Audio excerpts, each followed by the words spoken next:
Welcome to this podcast from the Medical Journal of Australia. My name is Sally Block, the MJA's news and online editor.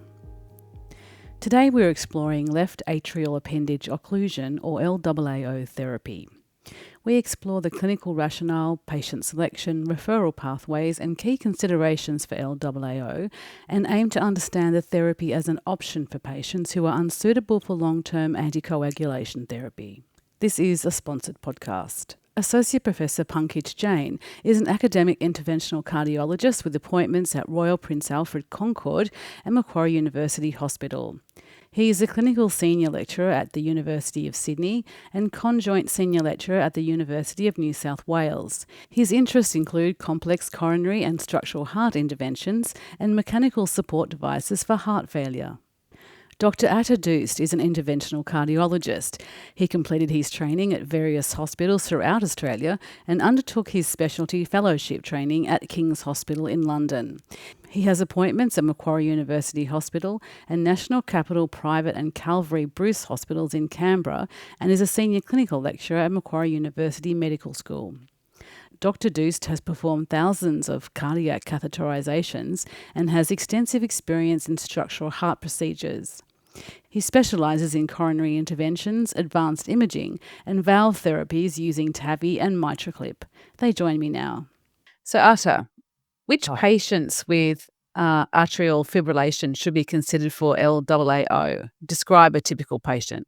Yeah, so patients who are diagnosed with non-valvular atrial fibrillation and high CHAS score means that they are at the high risk of thromboembolic events with a CHAS score of 2 and above should be considered for atrial fibrillation and appendage closure devices if they cannot take oral anticoagulation. And these patients are typically patients who are at the higher risk of bleeding if they take oral anticoagulation or they already have had major bleeding events. A typical patient is usually a man or a woman who is above 65 years old. They have a background of type 2 diabetes or they had previous ischemic heart disease or CBA. So that puts them at the risk to CHAS score of 2 and above and high thromboembolic event. However, they had previous episodes of cerebral hemorrhage, or they had recurrent GI bleeding or recurrent hematuria, hemarthrosis, and they will be at the higher risk of recurrent bleeding. And these patients should be considered for left atrial appendage closure instead of taking long-term oral anticoagulation. Also, there are patients who have never had bleeding before, but they could be considered to be at the higher risk of major bleeding, such as conditions with amyloid angiopathy in the brain, or GI gastrointestinal angiodysplasia. This puts patients at the high risk of bleeding, and after a discussion with the specialist centers or a dedicated specialist, we decide if the patients are at the higher risk and they should have appendage closure as a replacement treatment instead of oral anticoagulation.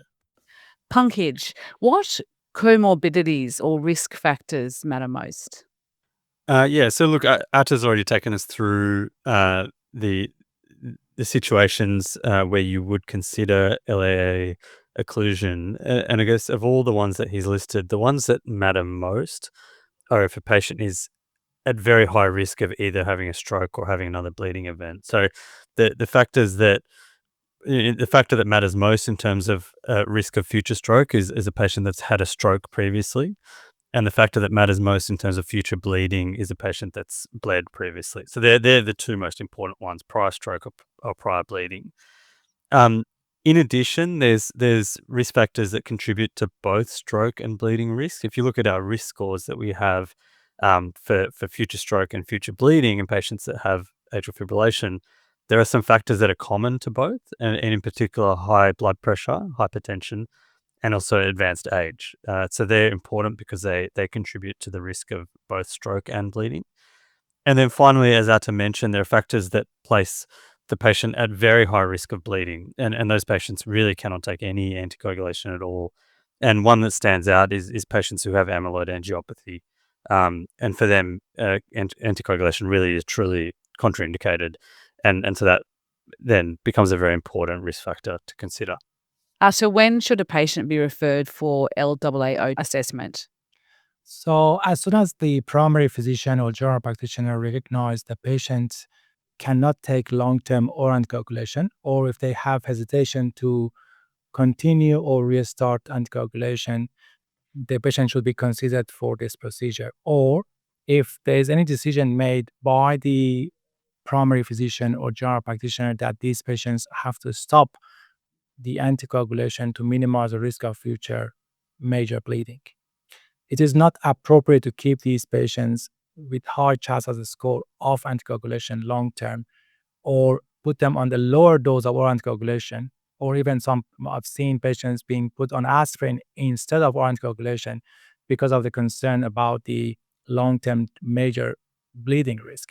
Because these patients are at the high risk of a stroke, and putting them on aspirin or low-dose anticoagulation is not going to reduce the chance of future stroke for these patients. At the same time, the risk of bleeding is going to be similar on aspirin and low-dose anticoagulation, and you're actually harming the patient rather than protecting them from a stroke. Okay, so Pankaj, who does one refer to? So again, that's a good question. As Ata mentioned, usually the initial person, the initial specialist is a non-cardiac specialist, and they're the one that determines that anticoagulation is contraindicated. So that might be a gastroenterologist, a neurologist, a renal physician. It depends on the reason for the contraindication. But ideally, that should be the first point of reference, or the first specialist that the patient is sent to. Once it's been determined that anticoagulation is contraindicated or is not in the patient's best interests, then the patient should be referred to a cardiologist or a team of cardiologists who have expertise in this area. So expertise in both working up these patients and also in performing the procedure. So they should really be referred to an interventional cardiologist or team that has a track record in performing these procedures with a relatively high volume. And then finally, ideally, there should be some sort of multidisciplinary team process to evaluate these patients as well. And that's the job of the interventional cardiologist, is to discuss this with their team of colleagues and determine that the patient is suitable for this procedure, and then we would go ahead after that. So it's sort of 3 stages, but the initial referral is ideally to a non-cardiac specialist, then to an interventional cardiologist, who would then take it from there. So what are the risks and benefits of LAAO compared with anticoagulants? So the main benefit of left atrial appendage closure procedure is significant reduction in major bleeding. And that's why we do this procedure, because these patients are at the high risk of bleeding, and putting them on the long-term anticoagulation, they will be at the high risk of recurrent bleeding. And also economically, it has been shown to be cost saving, as the patients do not have recurrent hospital admission with major bleeding complications, and also they do not need to take long-term oral anticoagulation. Another consideration is poor compliance with oral anticoagulation. There are long-term clinical trials showing that almost 30 patients with AF and high CHAS score stop taking their anticoagulation 2 years after the diagnosis of AF, and that's due to various reasons. Majority of them are because of bleeding complications or bruising and bleeding. And because they stop the medications, and they are not going to be protected for thromboembolic events. After the appendage closure, the stroke rate is almost about 1% per year, which is cumulative and similar to an AF patient on oral anticoagulation. So they are going to be protected with AF thromboembolic risk if we do the procedure similar to what they are doing with the oral anticoagulation treatment. Other issues are the pre-device leak, which can happen in patients who have appendage closure. The pre-device leak is rare and happens in about 1 to 3% of patients who undergo this procedure. Patients who have this procedure with a small leak around the device, they could be at the higher risk of stroke, because still they can have blood clot formation around the device, and that can be the cause of the stroke in the future. And it is important for patients to have the procedure in the high volume center with cardiologists, interventional cardiologists who do the procedure frequently, so that we can minimize the risk of the pre-device leak and future stroke. Other risks is going to be peri-procedural risks. With the procedure, obviously, it's a procedure which is done percutaneous through the femoral vein, and there is 1% chance of major complications at the time of the procedure. That includes bruising or bleeding around the site of femoral access, and occasionally you can have bleeding around the cardiac structure, such as pericardial tamponade due to perforations. But these are rare and less than 1%. So, Pankaj, what does the evidence say about the effectiveness of LAAO compared to long-term anticoagulation? So we now have multiple high-quality randomized controlled trials that have looked at this question, and the two that I'll sort of emphasize or focus on are the Prevail study, which looked at specifically looked at the Watchman device compared to warfarin, and it was a non-inferiority study, and this was performed. So it was the second randomized trial in this space, but by the time the Prevail study was carried out, operators really had good experience with the device, and the safety profile of the device had improved. And the Prevail study showed that the Watchman device in particular was non-inferior to warfarin on efficacy on preventing strokes, and also had an acceptable safety profile with around a 2% risk of major complications during or immediately after the procedure. Since then, we've also got the Prague 17 study, which included both the Watchman device and the Amulet device, which is manufactured by Abbott. So it was sort of a device agnostic trial. And the other difference between Prague 17 and Prevail was in Prague 17, they compared these devices to newer anticoagulants, so that the directly acting oral anticoagulants, or DOACs. And in this study, again, LAAO occlusion was shown to be non-inferior to these newer oral anticoagulants. So, putting these two trials in particular together, we can say that, LAAO occlusion is a reasonable, or at least a non-inferior alternative to anticoagulation, is certainly a good option when anticoagulation is not feasible. And Ata, what are the success rates and complication rates? So the success rate is actually very high, is 98 to 99%, especially better with the high volume operators and high volume centers. So it's a very successful procedure to completely seal the appendage and close the appendage and minimize the risk of a stroke in the future. And risk of the procedure, as I mentioned before, is very low, with less than 1% risk of peri-procedural vascular complications, peri-procedural stroke, pericardial effusion, and the risk of mortality or dying from the procedure is 1 in 1,000, so very low. So, Pankaj, does the patient still need to take blood thinners after the procedure? And are there any other medications required post-procedure?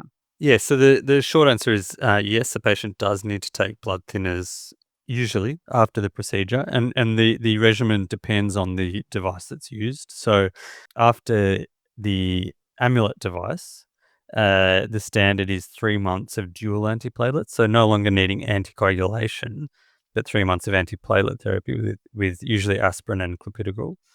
And then after that, you can downgrade to just single antiplatelet therapy, usually just with aspirin. With the Watchman device, the standard is 6 weeks of anticoagulation after the procedure, and then again downgrading to single antiplatelet therapy. Now, these are a little bit negotiable depending on a couple of factors. One, what the bleeding risk is for the patient, and then secondly, what's the success of the procedure. And the success is judged on adequate positioning of the device and the presence or absence of a peri-device leak. And you can tailor the anticoagulation or antiplatelet regimen based on those factors. If you have a very high bleeding risk patient, we've had patients for whom aspirin is even contraindicated, and we've done the procedure and left them on nothing. And then on the other end of the spectrum, there's patients who have the procedure, you do a repeat transesophageal echocardiogram, and it shows that there's still a peri-device leak, or maybe in rare cases, device-related thrombus, and you have to leave those patients on anticoagulation. So they're sort of extreme examples, but the standard is, like I said, 3 months of dual antiplatelets or 6 weeks of anticoagulation, and then single antiplatelets after that. In terms of other medications required post-procedure, the only really important one is antibiotic prophylaxis for endocarditis prophylaxis for patients who are undergoing high-risk procedures, particularly in the first 6 months after they have the LAA occlusion. So if a patient's having a high-risk dental procedure or something like that, then their dentist will need to know, and they'll need to have antibiotic prophylaxis. Ata, what is the GP role in follow-up once a patient has LAAO? So obviously GPs play a crucial role in managing patients with AF, detecting patients who will benefit from the appendage closure procedure, and also following up the patients, making sure that they are on the appropriate treatment. AF patients require a comprehensive assessment and ongoing follow-up with medical treatment and lifestyle modification. So apart from the anticoagulation and reducing the thromboembolic risk, these patients will need also rate control, rhythm control, and other modifications such as sleep apnea, weight loss, and exercise management. From the appendage closure device point of view, as Pankaj mentioned, the first few months, depending on the device, the patients might need to be on either dual antiplatelet treatment or anticoagulation, and then we usually downgrade to single antiplatelet aspirin. And also, they need antibiotic prophylaxis for the first 3 to 6 months post procedure, and after 6 months, the patients do not need antibiotic prophylaxis. Okay, and Pankaj, is there any follow-up testing required? Yeah, so again, different centers will do this slightly differently, but generally we do some sort of imaging to assess the success of the procedure at somewhere between 6 weeks and 3 months after the procedure. Now, the standard for a long time has been transesophageal echo at 3 months, but you can equally evaluate the device with CT as well. And what we're looking for there are two things: one, making sure that there's no thrombus associated with the device, and then secondly, making sure there's no large leak around the device. And that's really where you determine whether the procedure has been successful or not, and where you make the decision. That's the decision point around downgrading the antiplatelet or anticoagulation therapy down to simply aspirin. So if the transesophageal echo or CT shows good device positioning with no significant peri-device leak and no thrombus, then you can safely then downgrade the patient to aspirin. So that's the main follow-up testing that's done. So, Ata, how does one explain LAAO to a patient in simple terms? So explain to the patient, we just need to tell them that inside the patient's heart, there is a small pouch that is called left atrial appendage. In patients or people with atrial fibrillation, blood can pool in this pouch and form clots. These clots can then travel to the brain and cause a stroke.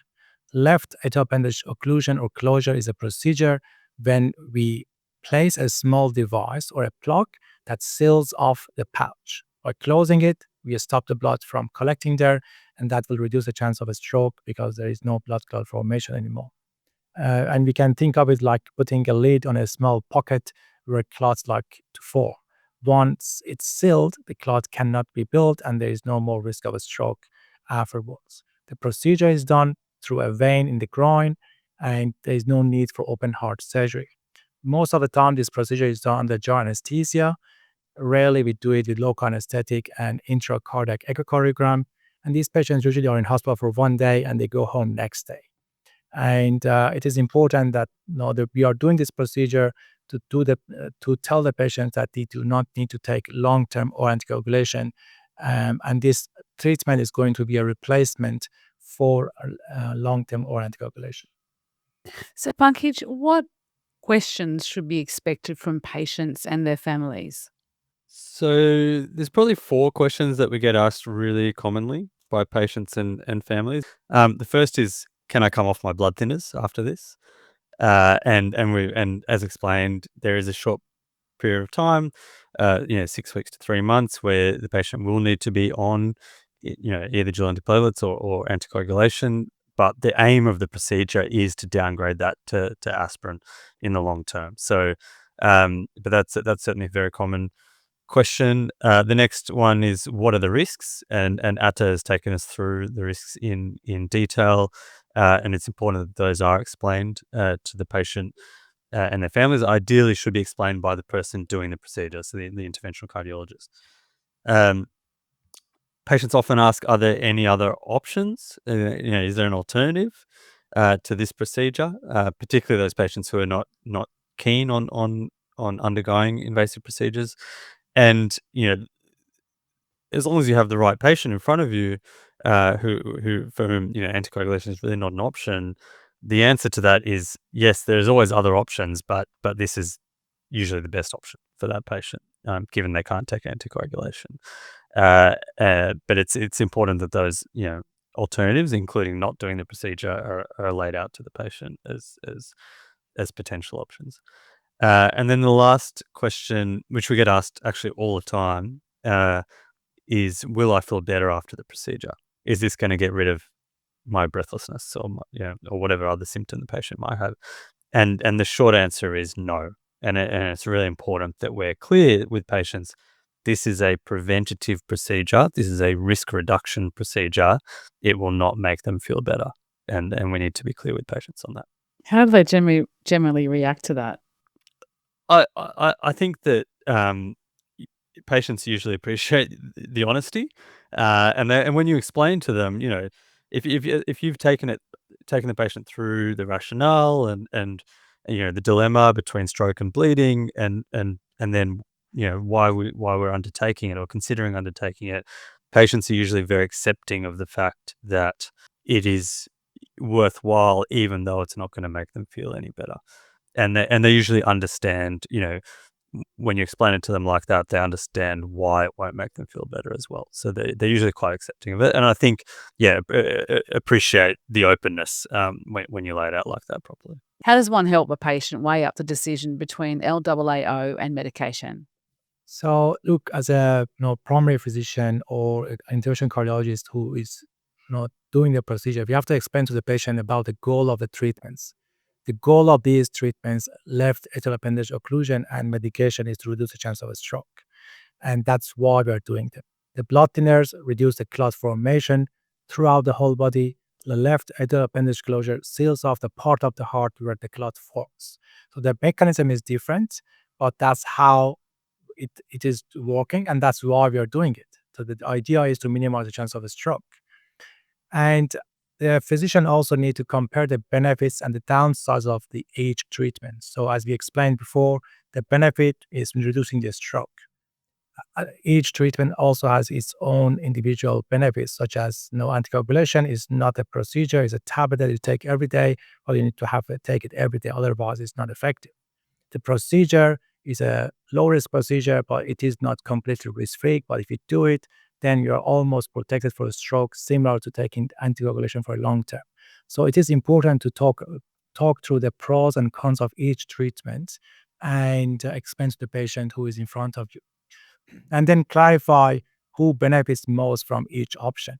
So blood thinners obviously is for most patients who have AF and who can tolerate the blood thinning medication well with no bleeding risk, and also patient is happy to continue with the medication long term. We will consider the left atrial appendage occlusion for patients who are either at a very high risk of bleeding or already have had major bleedings. And there's a strong preference, or it is contraindicated to continue with the long-term or anticoagulation or blood thinner medication. Lastly, we need to reassure the patients that there is no wrong choice. Both choices are good, but each treatment is offered to an individual based on the benefits and the potential downstream side effects. And majority of the patients can take anticoagulation. More than 95% of patients can take it and without any major complication. A small subgroup of patients who have strong contraindication to long-term anticoagulation will definitely benefit from left atrial appendage closure devices. And following up with Pankaj, advice regarding how patients react to that they don't feel better. They understand that you are doing this procedure because most of them accept it because they already had major bleeding. And they either had intracoronary hemorrhage, or they had recurrent GI bleeding or hematuria, and they understand that we do this procedure to minimize the risk of future bleeding, and that will reduce the chance of hospital admissions in the future, and they are accepting it because of that. Okay, is there anything you'd like to add? I think it's been well covered, Pankaj, and in all the questions, I think we've been covered most of the information required for the primary physician GPs to consider this procedure as a good alternative for patients who cannot take anticoagulation in the long term. Yeah, I agree. I think that's the take-home message that I think no patient for whom anticoagulation is indicated should be left off anticoagulation without at least considering this procedure. If you've got a patient who can't take anticoagulation, those patients need to be referred for consideration of this. Thank you to my special guests, Associate Professor Jain and Dr. Doost. This is a sponsored podcast. You can find more podcasts on our website at mja.com.au or wherever you find your podcasts. Thanks so much for listening.